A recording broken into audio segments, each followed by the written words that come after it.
اللہ اکبر اللہ، تمہیں تو مفت میں اسلام ملا ہے نا جی، باپ مسلمان تھا، ماں مسلمان تھی، پٹواری نے بھی مسلم کھاتے میں نام لکھا ہوا ہے، ڈنڈی کارڈ بھی تمہارا مسلم کا بنا ہوا ہے، تمہیں اسلام کی کیا قدر ہے؟ تم نے کون سا اسلام کے لیے خون بہایا ہے؟ اسلام کے نام پہ تم نے کچھ فائدہ ہی اٹھایا ہے، کوئی نقصان تو نہیں اٹھایا۔ یہ تو ان کا کمال ہے نا جنہیں مار کھا کے اسلام کو نہیں چھوڑا۔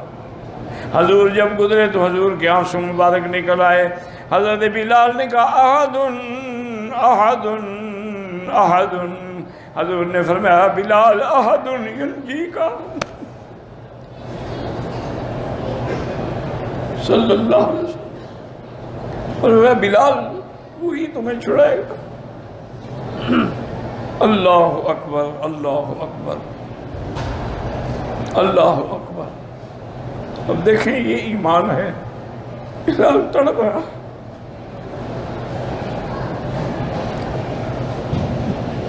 امیہ نے ظالم نوکر رکھے ہوئے تھے جو کھجوروں کے بڑے بڑے کانٹے لے کے چپ ہوتے تھے اور کہتے تھے اترک اسم احد، یہ احد کہنا چھوڑ دو۔ بلال کہتا تھا جو مرضی آئے کر دو۔ بے ہوشی میں آنکھ کھلی تو دیکھا کہ بوڑھی ماں سرانے بیٹھی ہوئی، ماں ہے نا آخر، تمہیں ماؤں کا کیا پتا ہے، تم بیویوں کے جوتے اٹھانے والے ہو، تم نے ماں باپ کی قدر چھوڑی، اللہ نے تمہیں ذلیل کر دیا کہ عورتوں کے جوتے اٹھا کے پھرو۔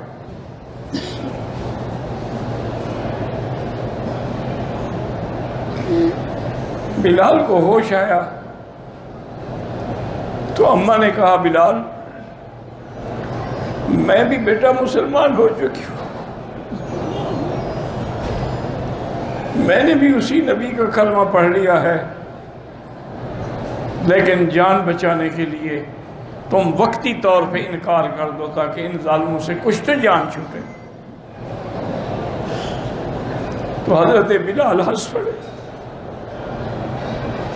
اماں نے کہا شاید میرا بیٹا پاگل ہو گیا مال پڑنے سے، ورنہ یہ ہنسنے کا مقام ہے۔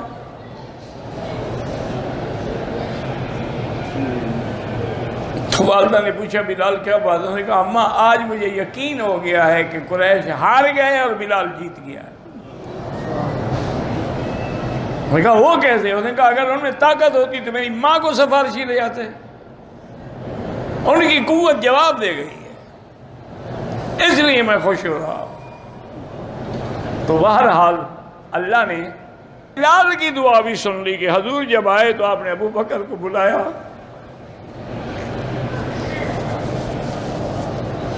اور فرمایا صدیق بلال پہ بڑا ظلم ہو گیا۔ اللہ اکبر اللہ اکبر۔ بس صدیق تو اشارے سمجھنے والا عاشق تھا، وہ سمجھ گیا۔ فوراً آیا امیہ کے پاس کہ بھی بلال کو بیچو گے؟ اس نے کہا تمہارے پاس فلاں غلام جو ہے نا عیسائی نصرانی، وہ تمہارے دین پر بھی نہیں ہے، اگر وہ غلام اور 40 اوقیہ سونا مجھے بلال کے بدلے میں دو پھر میں چھوڑوں گا۔ اور کہا لے لو۔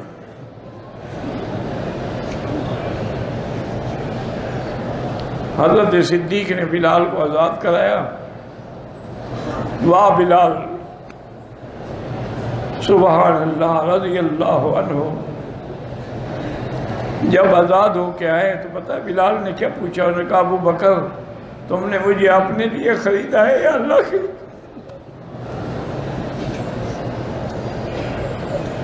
اگر اپنے لیے خریدا ہے تو میں تمہارا غلام ہوں۔ انہوں نے کہا نہیں، میں نے تمہیں اللہ کے لیے خریدا ہے، میری طرف سے آزاد ہو۔ انہوں نے کہا پھر مجھے اسی کی غلامی میں پہنچا دو جس کے کہنے پہ تم نے مجھے چھڑایا۔ رضی اللہ عنہ وارضاہ۔ دعا کیا کرو اللہ ہمیں صحابہ کی